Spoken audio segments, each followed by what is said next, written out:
Good afternoon. West coast of Barbados. We're looking at a half-acre lot. Well, it's just shy of half an acre by about 300 square feet. So we're going to call it a half-acre plot in a cul-de-sac called Piedmont. I'm sure it's Piedmont. Yeah, I think we're just in St. Peter, which is regarded as the parish to be in. For you English, it's the Mayfair. I never quite know what to say on land because, you know, it's beautiful, the land is excellent, it's half an acre. There's a little bit of a gully behind you, and behind that is the private park, because there's I think 11 acres there, that the Tetra Pak Rousings, who have got the house on the beach, also own 11 acres across the road, which they've turned into their private park. That backs onto you, so you're never going to really have any houses behind you.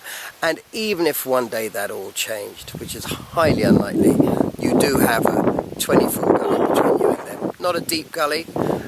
Gullies you can't build in, but you can clear, illuminate, certainly turn it into part of the feature of the house. You've got some wonderful trees coming out of that gully, which will offer you shade in the morning. At this time of day, one-ish, you don't really get much shade anywhere apart from that gorgeous mango tree. You're surrounded by high-end homes, really lovely homes. For me to walk down there and show you the front of the homes and the such like would be a bit tricky. Just for timing wise, you'd lose complete interest. There's one house there, obviously.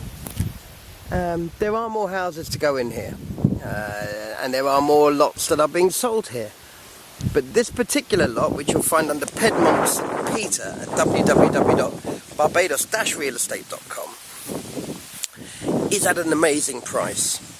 Not going to mention the price because I try not to mention prices on videos, as he whitters on about such things again and again. I've noticed this track through here, so I'm just going to have a little butcher's, as we say in England. I'm going down there to have a butcher's. I wonder where that saying actually comes from. I'm going to go and have a butcher's. What does that mean? It's illogical. Raining cats and dogs makes sense, because back in the day, when it rained very hard, cats and dogs would get washed down the road. There you go. You can see how deep the gully is. Not deep at all. So really, it becomes very much part of your garden if you clean this up well. So you don't just get your 22,500 square feet. You probably get substantially more if you include that a bit of the gully. Gosh, I'm lost for words. Not like me. That's probably making... Can't think. Nope, words have gone. I live further north in St. Peter at the moment, and I will say that there's a chap up there that has... Why does this thing not focus so well? Has incorporated the gully on the side of his house. He's cleaned it out, reduced the amount of foliage above, allowing the sunlight to come down, allowing the grass to grow. So it has very much become part of his garden. It's brilliant. It's absolutely brilliant. I might even go as far as to take a video to describe to people how one can utilise the gully. Because most people look at a gully and think, oh no, what am I going to do with that? It's just bush, blah, blah, but it's not. And by God, look at that tree.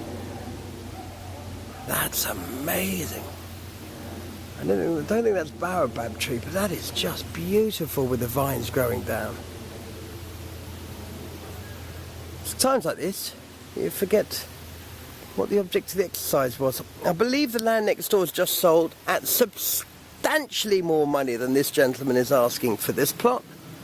What can I say? Piedmont, St. Peter, half acre of land, even though I'm fibbing slightly, at www.barbados-realestate.com.